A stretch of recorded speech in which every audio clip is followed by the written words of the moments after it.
Good evening and welcome to the League of Women Voters Presents. I'm Jim Robertson and our topic tonight is equal pay and fair pay.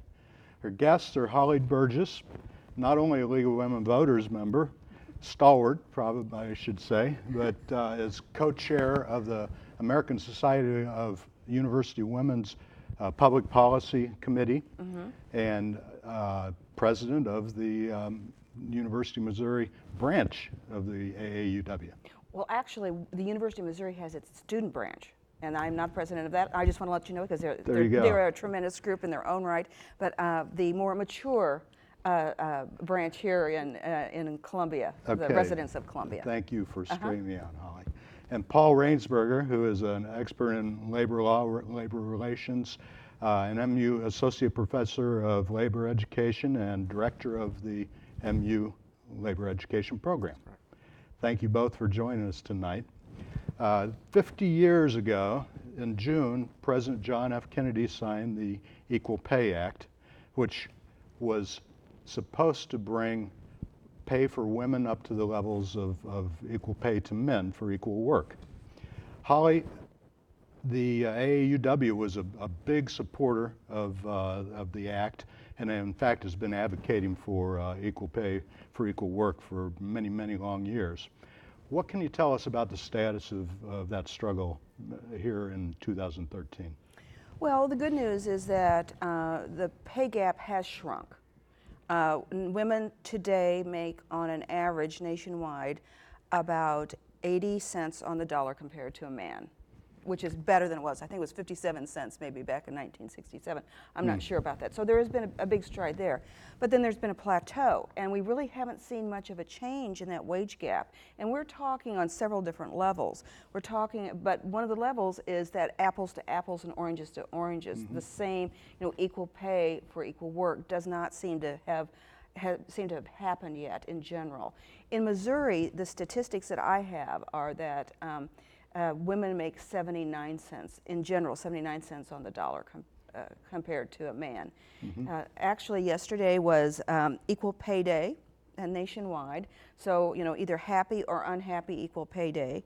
And that is the day, this is a symbolic date, when women's earnings catch up to men's earnings from the year before. So, we're still, the idea is to explain that we're still trying to get to that same spot. Right. Well, Paul, what can we say about equal pay, the struggle for equal pay? And I know you're not the equal pay expert here, but fair pay and equal pay, I think, are related, especially in an economic downturn of the type we've been through and are coming out of slowly. I had really only two things to what Holly said. One is that the pay gap between women and men, wage earners, persists across all occupational and all industrial lines. So it doesn't matter what segment of the labor market you're looking at, there is a differential between what overall average compensation for women and men. It varies somewhat from some sectors to others, but it is a very persistent gap. And I certainly am not the one to try to explain it. I will say that there's fairly convincing evidence that right now, part of the reason for closing the gap a little bit is that coming out of a recession, coming out of a particularly deep recession, we have seen a little bit of closing of the gap, but some would argue that that's primarily because over the course of that recession, high-paying jobs dominated by men were lost at a faster rate than comparable jobs occupied by women. So it's not so much that women's earnings have gone up faster and during the course of the recession, is that men's wages have gone down. And that's not a very satisfying way to close that gap, is it? No.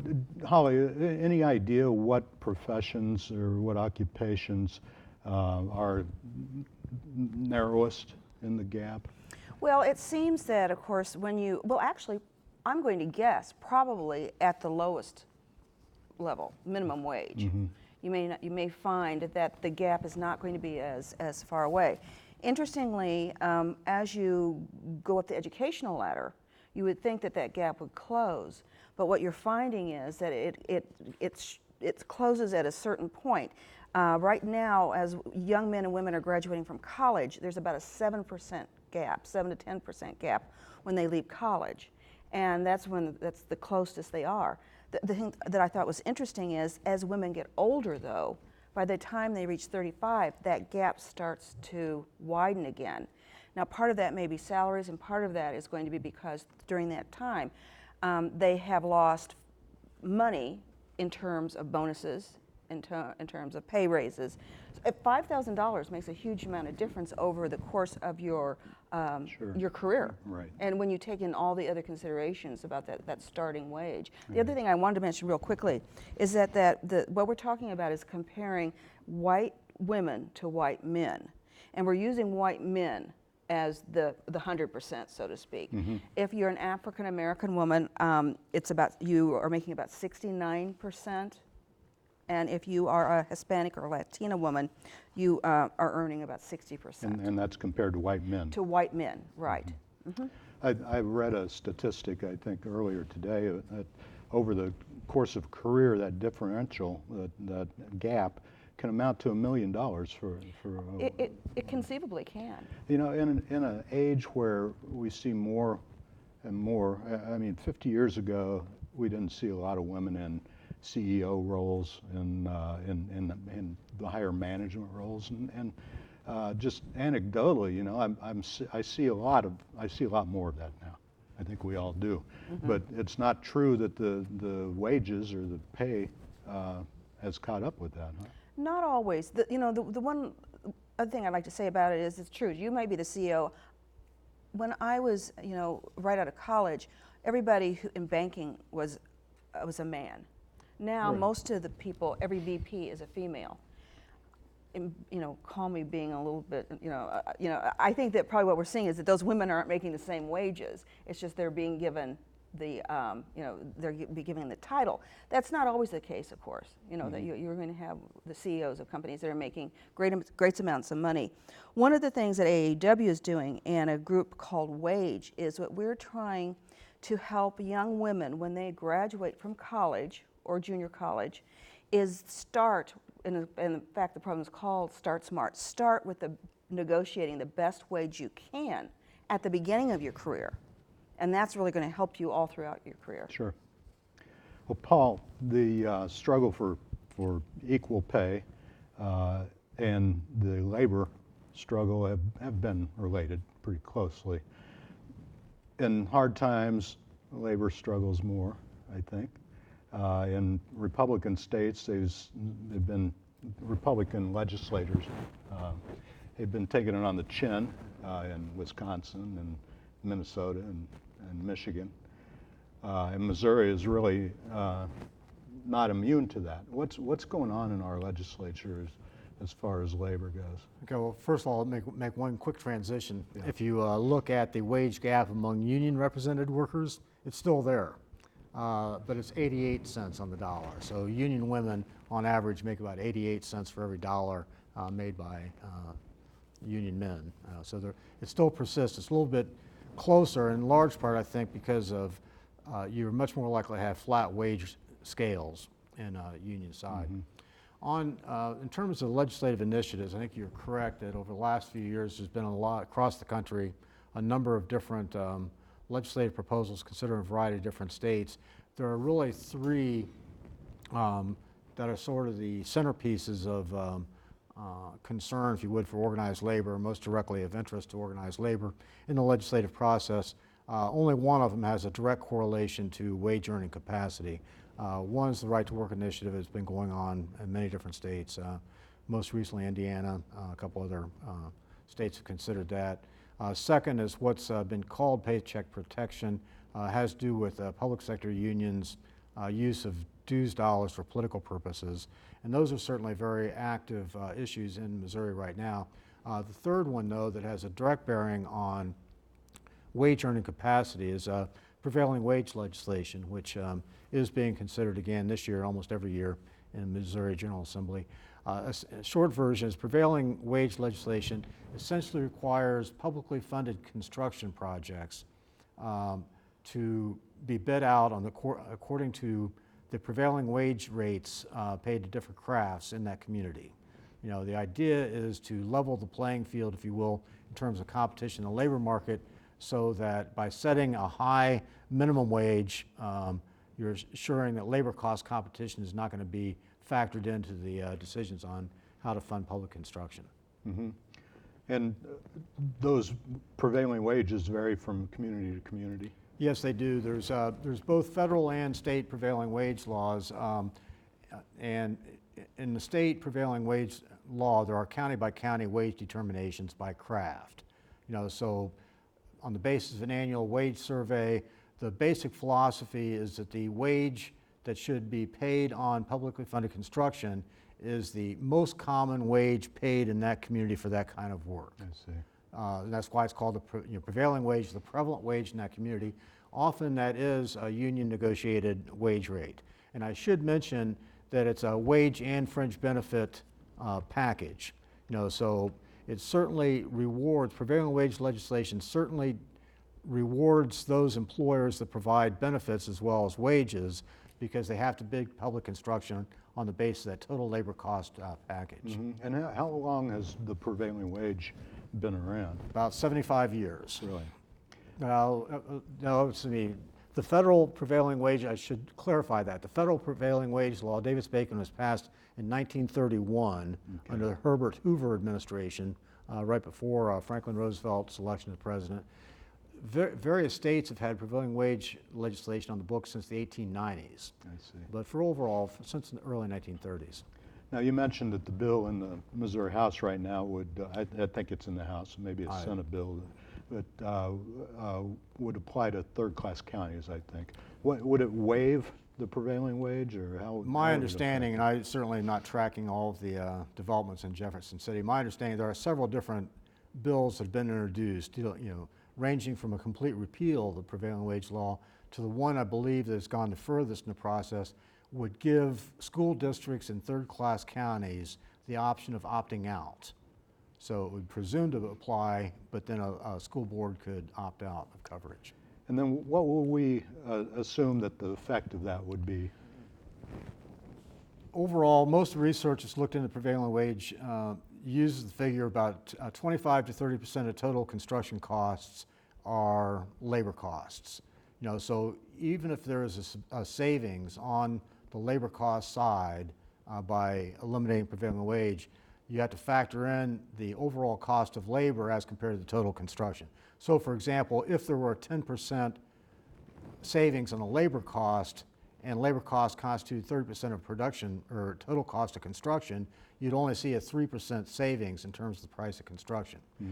What you would lose as a result of that is that you'd be much less likely to have workers on those projects that are receiving fringe benefits, including retirement, health and welfare benefits, and contributions to apprentice programs are factored into it.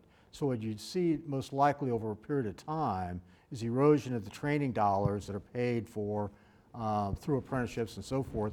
Basically, the apprentice programs have suffered in states that have repealed these in the sense that the apprentice programs presume that the employers, the union workers, and the apprentices will jointly contribute to the cost of training to develop skills for the future.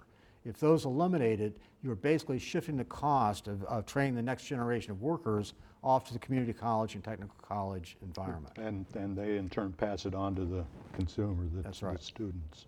Somebody still needs to train those workers. All right. Because of the, Kiplinger's just last week came out with an article saying that of the 10 most attractive high growth jobs in the future, 4 of them are apprenticeable building trades jobs. Somebody has to get those, that training somewhere if we're going to meet the critical demand for skilled shortage in the future. All right.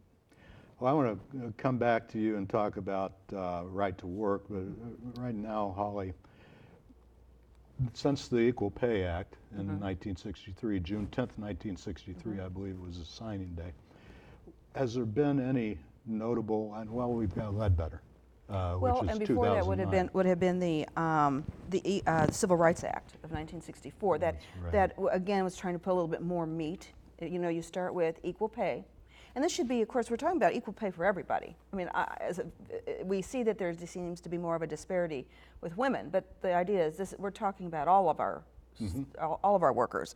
Then in 1964, Title VII of the Civil Rights Act put more meat into that, saying that you can't discriminate in hiring, firing, promoting people based on race, gender, sex, etc. And then really there were some other things that occurred, but the next big one was in 2009, the Lilly Ledbetter Act. Tell us something. Well, about don't ask me that because it could take forever. I've met Lilly Ledbetter a couple of times, a very interesting woman. Essentially, she worked for Goodyear Tire and worked there most of her life, and she was part of the management team. And she found out closer to her retirement age by an anonymous source that she was not making the same salary as her coworkers, her contemporaries were. She says she to this day does not know, it was an anonymous tip, and does not know who gave it to her. So she sued Goodyear, she won. Goodyear appealed it, it went to the Supreme Court, and the Supreme Court said that she in fact could not collect this money because she did not, it was a very short amount of time that she had to actually. She had to sue after the first paycheck. After the first paycheck, that's right. And so the point was then to add again more teeth, and now you have 180 days in order to sue once you know that you have been discriminated against. But even that one doesn't have quite the teeth that's still necessary.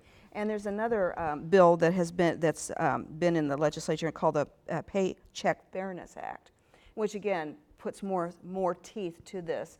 It passed, I think, in 2009. I'm not sure. It did pass the House of Representatives, but then died in the Senate, and since then has not been able to get any further. You bring up an interesting point with Lilly Ledbetter is there's no reporting requirement for private businesses as far as wages go. So if I want to find out how much I'm making compared to a coworker, that's got to be a word of mouth exchange. And I can't go to the company and demand to know how much my co-equal is being paid.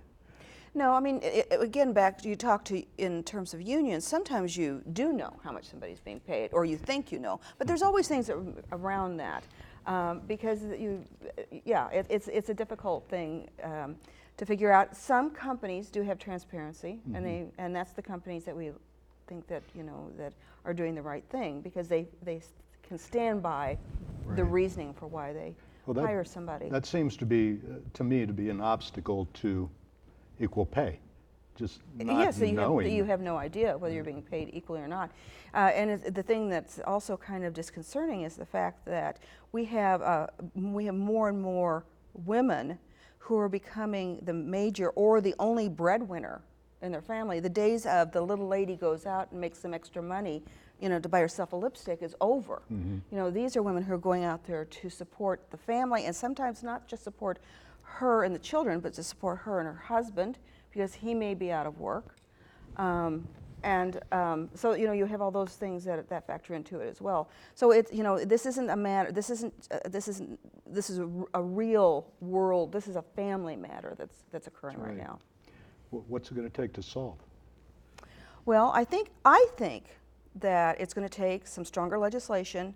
I think it's going to take public awareness. I think that most of us don't realize that this is occurring. We go on our day-to-day basis, we do the best we can, we're happy that we've got a job, and don't realize that we have these rights that go with it. I think we have employers that purposely don't pay, that are biased. We have employers who just haven't thought about it. So I think public perception is a good way that we can do this. Interestingly enough, next Wednesday, April 17th, I'm very excited because AUW, now National Organization of Women, and League of Women Voters, all three of us are getting together, and we are sponsoring an equal pay rally at the state capitol at 11:30, and to have our voices heard. Great. Can I add one thing to that? Yeah. Because I think the whole question about wage policy and how little attention people really give to earnings capacity of the household and society as a whole is really an underlying theme in a lot of this. And it strikes me as interesting that to reach a median household income in the state of Missouri, it takes 1 3/4 average jobs. Now, nobody has a truly average job, but if you think about that, if a man and a woman each have a full-time job at an average wage rate in the state of Missouri, all other factors being equal, it would take 2 full-time jobs, 1 man and 1 woman, to reach your median household income level. Because that 3/4 would be just about the gap that's paid out there. And I think that a lot of talk in the last several years has been focused on the aspiration for a middle-class lifestyle. The mythology of the middle class, whatever that is. In recent years, it's a concept that lacks definition. So if you look at the averages, the medians, and these things, there's obviously something there. And I think people do not pay enough attention to the connection between wage earning capacity and the quality of life. Right. And the huge gap that applies to, if it's that much of a struggle for a household of 2 wage earners to get to that middle income level, then that's just compound on the single family, single head of household, which are predominantly women. Mm-hmm. Well, you hear in some European countries talking about when you talk the amount of hours that Americans work, we're making almost nothing an hour. Right? The hours we put in compared to the wages that we make. And that reaching that median income is both a fair pay and an equal pay. That's where they intersect. If there is a definition of the middle class, certainly it ought to be tied somewhat to the average earning capacity of people of the state and the country. Good point. I want to touch just a minute on right to work because it's been such a volatile issue. Indiana just adopted right to work. Minnesota snuck it in under cover of darkness. Michigan, I'm sorry. As far as states bordering Missouri, I know Oklahoma has right to work. Are there others? Most of them. Kansas? Oklahoma passed. Kansas, moving around. Tennessee, Arkansas, Oklahoma, Kansas, Nebraska, and Iowa. Okay. So only to the east of us do you have non-right to work states. Is there, well, the argument for right to work is that it weakens unions. I mean, that is also the argument for it and against it. That's the critical issue. It has nothing to do with anybody's right to work. It has only to do with the capacity. All a right to work bill does, if passed, is erode the capacity of a union to negotiate a union security agreement under which workers who are represented by the union pay a representation fee to the union for the cost of representation. That's all right to work law does. Why is the perception that it makes it more business friendly or a favorable business climate in those states? And is there any proof? I really don't understand that argument at all, quite frankly, because in the state of Missouri, only about 10% of the labor force is union represented anyway. Those most likely, they're concentrated in the goods producing industry and the public sector. There's been lots of studies over the years looking at, trying to find a connection between job development, economic development, and right to work. There's virtually no credible study leading to that conclusion.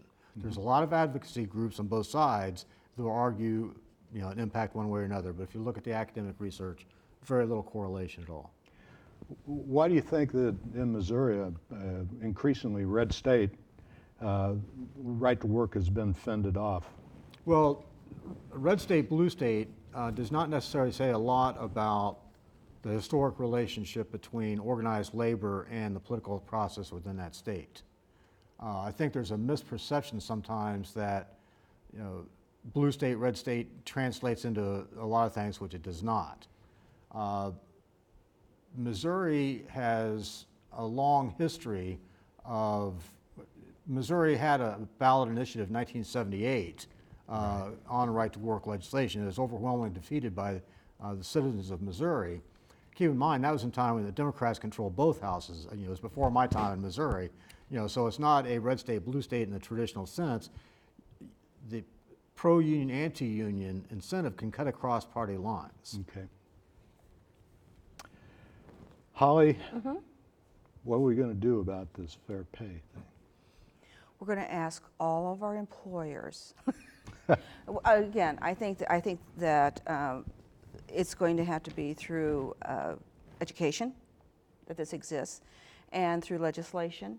I have friends, women who say to me, why should we be out lobbying for equal pay right now? Right now we should be just happy to have a job, especially, 2 years ago when the recession was really in its peak. And what I say is you can't afford not to have equal pay.